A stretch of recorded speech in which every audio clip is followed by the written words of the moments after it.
My name is Leona Carter, and I'm 32 years old. I never imagined that offering a starving young man a simple glass of milk would lead to me and my 2 children being thrown out into a torrential downpour, soaked to the bone and homeless. But that's exactly what happened, and it changed our lives forever.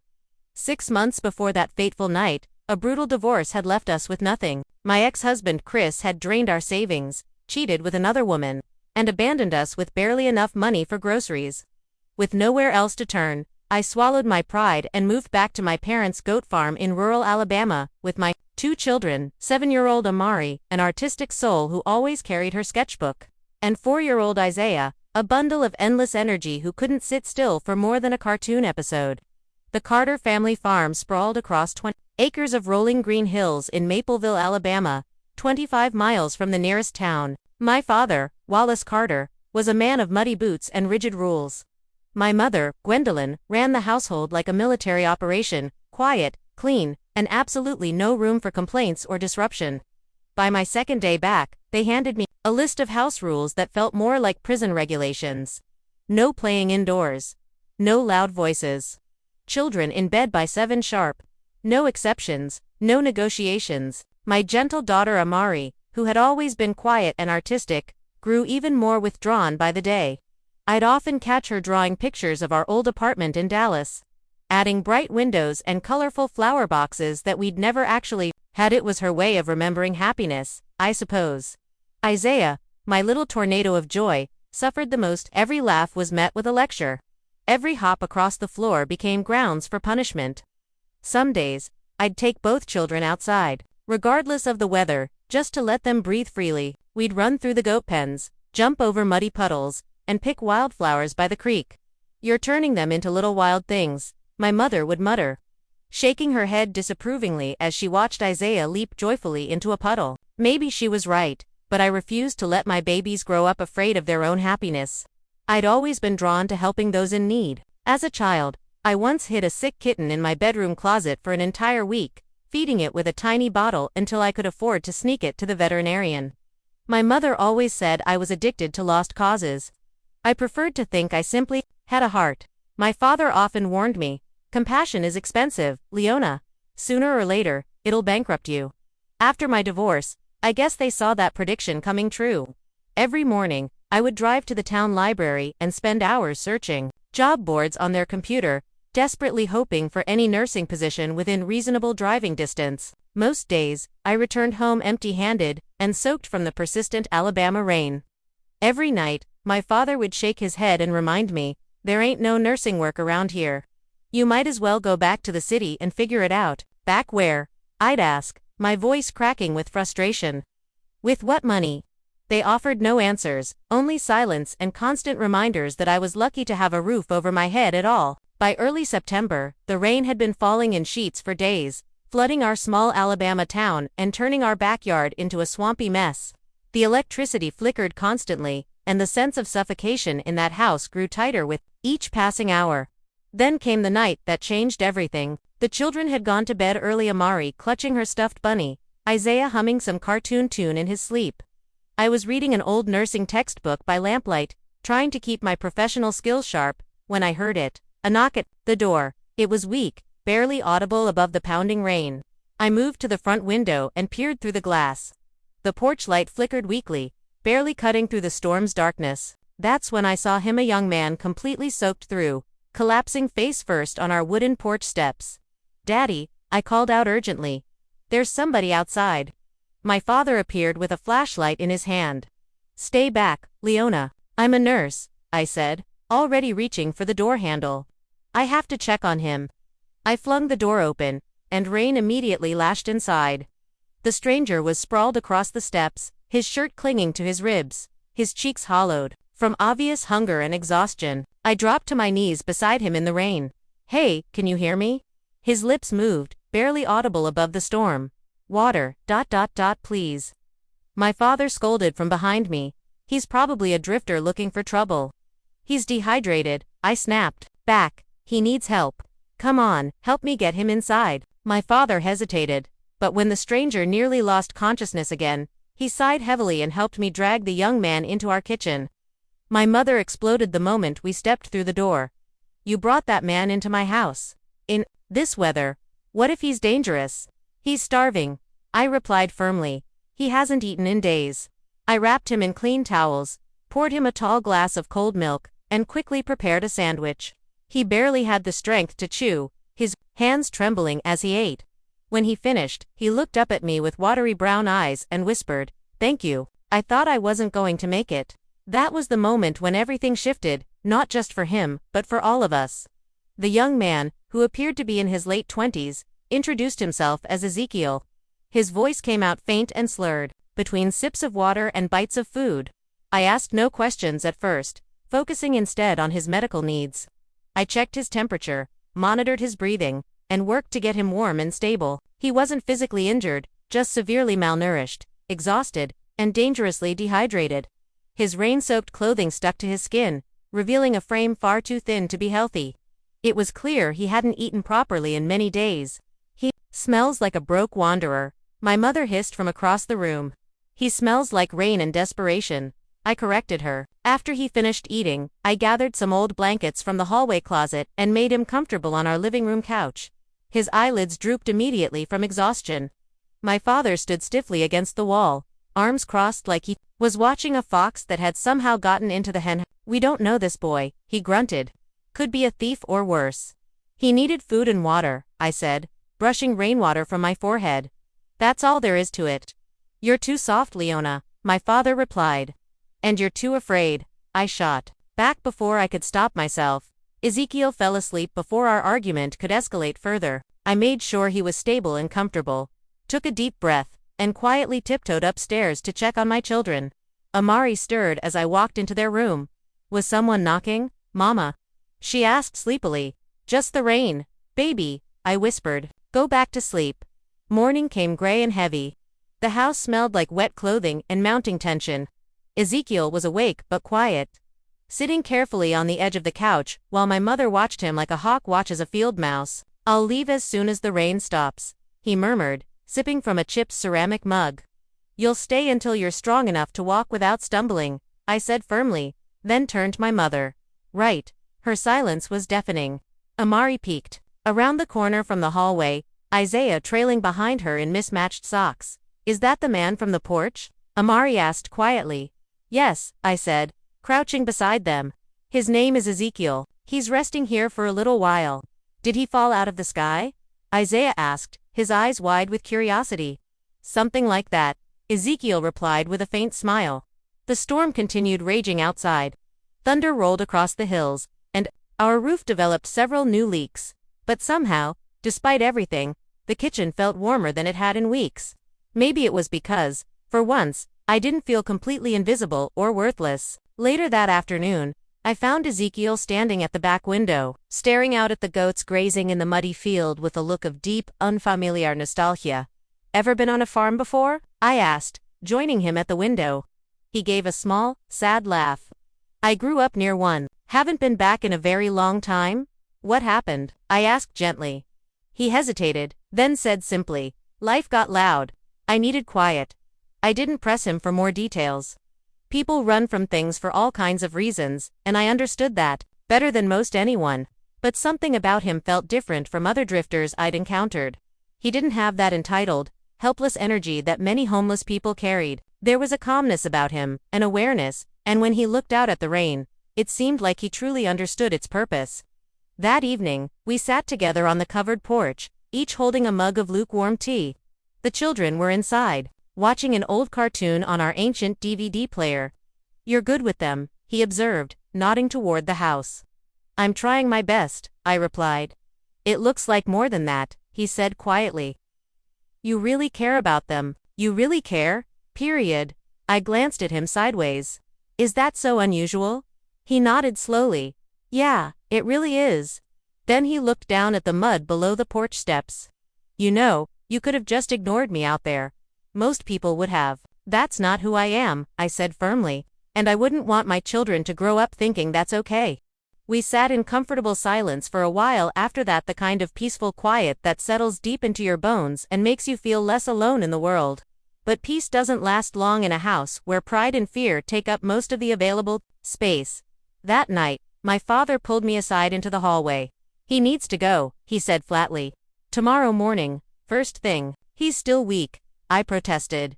He's not our problem, Leona. My mother appeared behind him, arms folded like a final warning. If you want to house strangers, you can do it on your own land, with your own money. The message was crystal clear. Either Ezekiel leaves immediately, or we all do. Where exactly are we supposed to go? I asked, my voice sharp and cracking with disbelief.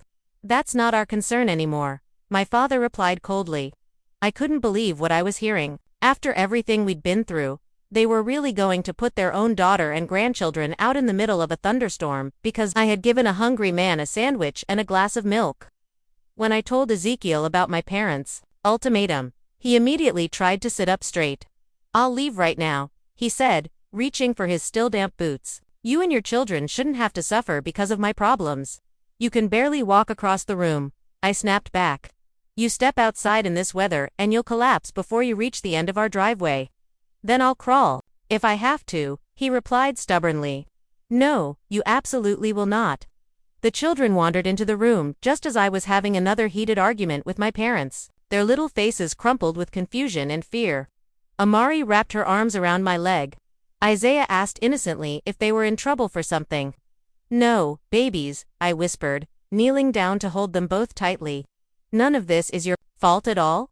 I won't stay where I'm clearly not wanted, Ezekiel said quietly, but I want to help you somehow. You and the children deserve better than this. My mother crossed the room like a gust of cold judgment. You've always picked strays over your own family, Leona. This time, you can go with them. And that was it. No discussion, no compromise, no appeal, just a cold ultimatum and a 45-minute countdown to pack everything we could possibly fit into my beat-up hatchback that barely ran on good days. The rain was coming down harder now, like the sky had been waiting for exactly the right moment to pour everything it had down on us. I loaded our belongings into the car in complete silence. Isaiah cried because I had to leave his favorite blanket behind. Amari clutched a garbage bag full of her precious drawings. Ezekiel tried to help despite stumbling twice from weakness. 20 minutes later, we were all crammed inside the car, wet, cold and silent. I turned the key in the ignition. Nothing happened. I tried again. The engine sputtered pathetically and died. We were completely stranded, soaked to the bone, homeless, and all because I had helped a starving man who knocked on my door during a storm. I sat in the driver's seat of my broken-down sedan, forehead pressed against the steering wheel as the rain hammered down like it was personally angry with our family. The windshield wipers were completely useless, the heater had given up long ago, and my babies sat in the back seat wrapped in a damp quilt, looking at me with the kind of quiet trust that broke something fundamental inside my chest. I forgot my drawing pad, Amari whispered, trying not to cry. I forgot Dino, Isaiah added softly, his voice wobbling with emotion. We'll get you new ones, I promised. Even though I had no idea how I'd afford a loaf of bread, much less toys or art supplies. For several long minutes, the only sounds were the static from our broken radio and the endless rain flooding down from the dark sky. Then Ezekiel spoke up, his voice still raspy from exhaustion. There's a place we can go. It's not far, maybe 3 miles east of here. I turned to look at him, blinking in surprise. Where? A property I've been staying at. It belongs to my family. It's quiet, safe, and has supplies. We can make it there if we walk. In this weather? I asked incredulously. He nodded firmly. I've done worse, and we can't stay here all night. He was absolutely right. The engine was completely dead, my phone had no signal, and there was no way I was crawling back to my parents to beg for re-entry into their house. So I bundled the children up as tightly as possible, took one last look at the house that had rejected us, and stepped out into the storm with a stranger who, until yesterday, I had thought was just a broke, hungry drifter. The walk through the woods was absolutely grueling. I carried Isaiah for long stretches, his small body clinging to mine like a frightened koala. Amari trudged beside me through the mud, one hand gripping the hem of my coat, the other carrying her brother's heavy backpack. Ezekiel leaned heavily on a thick branch he'd broken from a fallen tree, limping badly but moving forward with a kind of determination I couldn't help but admire deeply. The rain never let up, not even for a moment. My shoes sank into the muddy forest path with every step. Water soaked through every single layer of clothing we wore. But we pressed on through the darkness. Almost there, Ezekiel kept saying reassuringly. Just past those trees up ahead. I didn't believe him until I finally saw it through the rain and darkness. It wasn't a shack or a modest cottage like I'd been expecting. It was a mansion, a sleek, modern home of glass and wood tucked between the towering trees like it had somehow grown naturally from the earth itself. It featured giant wraparound windows, a deck the size of my old apartment, and warm yellow light glowing from inside like a welcoming beacon in the storm. You said this place belonged to your family, I said, completely stunned. He hesitated. For a moment, I lied about that part. Then he limped forward, pulled back a hidden panel near the front door, and punched in a long security code. The lock clicked open with a soft electronic sound. Welcome to my hideaway, he said simply. Please, come inside. The interior was even more surreal than the outside. It featured polished concrete floors, a massive fireplace that could easily roast a whole pig, soaring ceilings with exposed wooden beams, and minimalist furniture that looked far too clean and expensive to actually sit on. The children ran inside with wide eyes and huge grins despite their soaked clothing. This ain't no goat shed, Isaiah declared, his jaw hanging open in amazement. I turned to face Ezekiel directly. What is this place? Who are you really? He sat down heavily on a leather couch, breathing hard from our difficult journey. My name is Ezekiel Miles. I'm the founder and CEO of Eastfield Global Logistics. I built it up from absolutely nothing over the past 10 years. Milk distribution was how it all started, which is why I sometimes joke and call myself a milk boy. I just stared at him in complete shock. You're the Ezekiel Miles. Like, the one who owns half of Alabama's shipping industry. He nodded wearily. Yeah, that's me. I sat down very slowly, trying to process this information. So the man I found collapsed on my porch wasn't just hungry. He was a billionaire. He gave me a tired but genuine smile. I was both, actually, while the children explored the hallways and peeked into rooms larger than our entire old apartment. I helped Ezekiel change into dry clothes from a walk-in closet that was bigger than my childhood bedroom. He showed me around the incredible kitchen, which had enough food stored to feed 10 families for a month. I quickly cooked a simple but hearty meal: chicken noodle soup, toasted bread, and fresh-cut fruit. The children devoured every bite. Ezekiel picked at his plate, still exhausted from everything. Then he looked at me seriously and said, I know this is all very sudden, but you and your children are welcome to stay here for as long as you need to. I opened my mouth to protest, but he held up his hand gently. No strings attached whatsoever. I owe you my life, Leona. Later that evening, after I had tucked the children into one of the guest suites, complete with heated floors and a beautiful skylight, I came back downstairs to find Ezekiel standing by the massive window, watching the rain finally begin to slow down. This is a safe house, he explained. One of 3 that I built after things got very messy with a business competitor. They tried to completely destroy my company, bought off my staff, hacked into my servers. I barely managed to escape with my company intact. Is that why you were out in the storm? I asked. He nodded. I had to disappear for a few days to let things cool down. I never expected to collapse on a stranger's porch. I stood beside him at the window. Why didn't you tell me who you were from the beginning? Because I wanted to see how you would treat someone who appeared to have absolutely nothing. He turned to face me, his eyes dark and completely sincere. You treated me like I mattered. As a human being, that's incredibly rare in this world. We didn't speak for a while after that. Just stood there watching the last few raindrops trail down the glass like tiny rivers finding their way home. Then he asked softly, what are you going to do now? I sighed deeply. I honestly don't know. I can't go back to my parents. I have no job, no savings, no place to live. He nodded thoughtfully. Then maybe it's time for you to start over completely, but this time on your own terms. I looked up at him. Is it really that simple? Smiled warmly. Not simple, but definitely possible. And I'd like to help make it happen. For the first time in many months, I actually believed that might be true. The next morning, I woke up in a bed that felt like sleeping inside a cloud. Amari and Isaiah were snuggled peacefully in the twin beds beside me in the guest suite, clean, warm, and completely safe. Bright sunlight streamed through the high windows, and for the first time in what felt like forever, I didn't hear shouting or harsh judgment echoing down the hallway. I walked into the kitchen barefoot and found Ezekiel already awake. Sitting at the island with a laptop open and a steaming cup of tea beside him, he looked different in the morning light, still tired, but much stronger and more focused. I thought you might sleep longer, he said, looking up from his screen. I haven't slept that well in months, I replied honestly. Good, you needed that rest. Then he turned his laptop toward me. I want to show you something important. On the screen was a detailed business plan for a new division of his company called Eastfield Cares. It was a comprehensive community outreach program he'd been designing for underserved rural areas, focused on food access, healthcare services, and emergency aid. I was building this program before everything went sideways with my competitor, he explained. But I never found the right person to help lead it properly. I blinked in surprise. You're looking at me for this. You're a licensed nurse with real-world experience helping people. You're grounded, compassionate, and you understand what families actually need to survive and thrive. He leaned forward intently. I trust you, Leona, and I'd like to offer you the position of community director. I stared at him in disbelief. You barely know me, I said quietly. I know enough, he replied firmly. You helped a starving stranger, without knowing a single thing about him. That tells me everything I need to know about your character. Later that day, while the children were building elaborate pillow forts in the massive living room, I sat at a desk in one of the spare offices and carefully read through the entire proposal.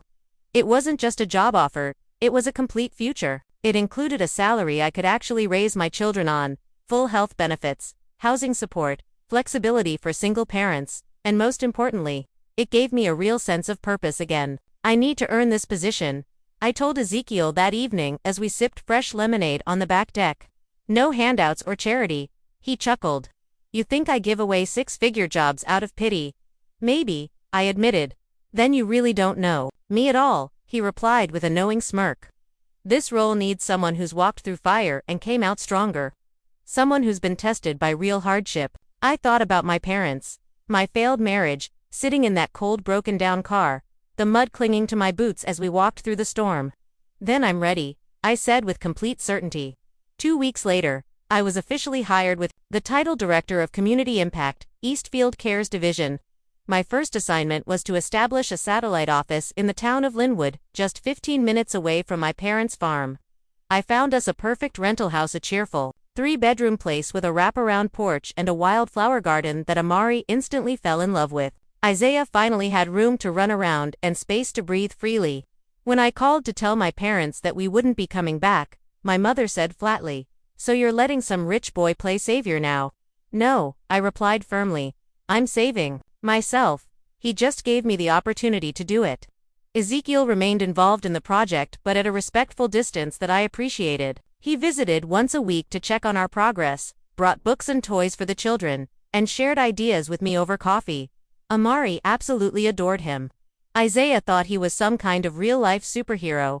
One evening, as we sat outside, watching the children chase fireflies in the growing dusk, Ezekiel turned to me thoughtfully. "Do you ever think about what would have happened if you hadn't opened that door that night?" "Yeah," I said softly, "and I thank God every single day that I did." He didn't smile, just nodded slowly. "Same here, Leona, same here." By the end of our first month, we had our small office up and running smoothly. We launched a milk and nutrition program for struggling families, started a free clinic partnership with local nurses, and distributed rain boots and umbrellas to children who had to walk long distances to school in wet weather. Word spread quickly throughout the community. People were initially curious, then grateful, then completely loyal to our mission, and me. I finally felt like I had stopped merely surviving and started truly living again. But the biggest moment came on a rainy Thursday when my father unexpectedly showed up at my new office. He didn't knock or announce himself, just walked right in with his muddy farm boots, soaked from head to toe, and stood there like he didn't know how to begin speaking. I put down my clipboard and crossed my arms. "What brings you here, Daddy?" He looked around slowly at the colorful bulletin boards, the smiling volunteers, the families we were helping, and my nameplate sitting proudly on the desk. Then he cleared his throat awkwardly. "I came to see it with my own eyes." "See what exactly?" "That you did it without us. Without anybody's help. You built something real and good." There was no formal apology, but there was something genuine and respectful in his tone that hadn't been there before. "I'm proud of you, Leona," he finally said. "You built something that actually matters." I nodded, feeling a small piece of my heart heal. "Thank you, Daddy." Before he left, he knelt down beside Isaiah and handed him a small toy truck. You left this behind at the house, he said quietly. Isaiah's eyes lit up with joy. Thank you, Papa. My father left without another word, but that moment stitched something important back together between us. Not everything, but enough to start rebuilding. 3 months later, everything in our lives had completely transformed. Our community office in Linwood was absolutely thriving. We had already served over 400 families, distributing fresh milk, baby supplies, healthcare kits, and emergency meals to those who needed them most. Ezekiel's Eastfield Cares program was rapidly becoming a model for rural outreach across the entire state. And I was the woman in charge of it all. Me, not a broken-down single mother, not someone's dependent daughter, but a director, a community builder, a protector of my own family's future. Amari's teacher told me she was a natural artist with real talent. Isaiah was leading playground games instead of being punished for having too much energy.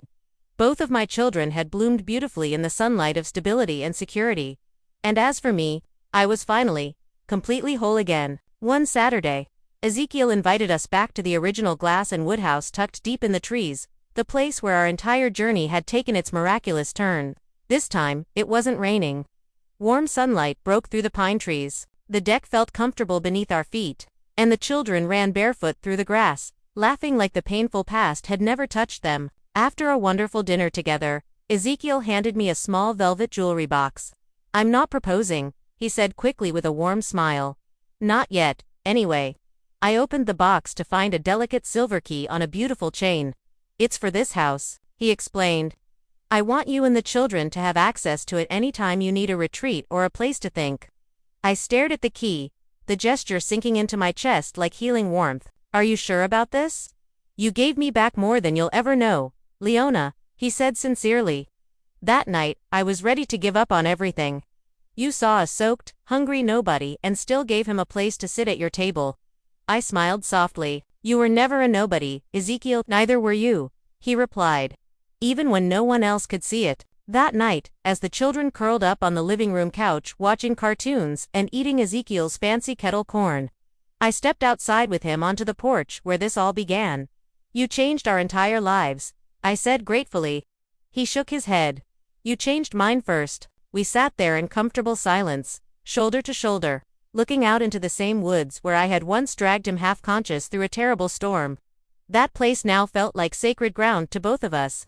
It wasn't romantic yet, but there was something deeper than simple affection growing between ESA respect.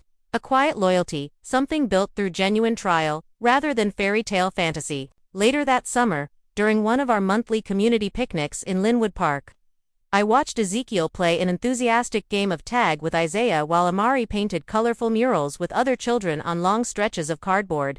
My parents showed up to that picnic too. No lectures this time, no cold shoulders or judgment, just a homemade peach cobbler and 2 folding chairs. My father even offered to fix the office's broken screen door the next time he came by to visit. Healing doesn't always arrive wrapped in formal apologies. I learned sometimes it shows up in casseroles and carpentry, in small acts of practical love. By fall, Eastfield Cares had expanded successfully into 3 neighboring counties.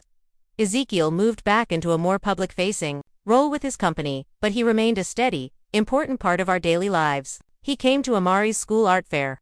He helped Isaiah build his very first treehouse. He and I continued to grow together quietly, carefully, but deeply.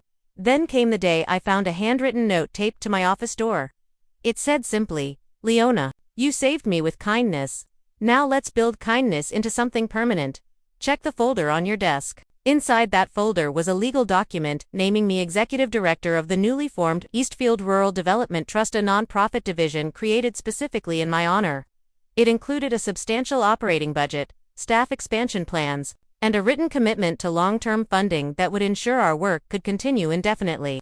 I sank into my chair and cried, not because of the money or the impressive title, but because someone had finally seen the true value in my compassion and treated it like the superpower it had always been. Looking back now, I don't regret a single moment of that difficult journey. Not the rain, not the collapsed stranger on our porch, not even the heartbreak and divorce that had led me to my parents' door in the first place. Because sometimes, the storm doesn't come to destroy you. Sometimes it comes to wash away everything that was never meant to stay in your life anyway. And sometimes the stranger you feed during the darkest rain ends up being the very person who helps you reclaim the bright sunshine you thought you'd lost forever. The man I once thought was just a hungry milk boy turned out to be the key to unlocking the life I was always meant to live. And the kindness I showed him in his darkest hour came back to me multiplied 1,000-fold, proving that compassion isn't weakness after all. It's the strongest superpower any of us possess, and sometimes the people we rescue end up rescuing us right back.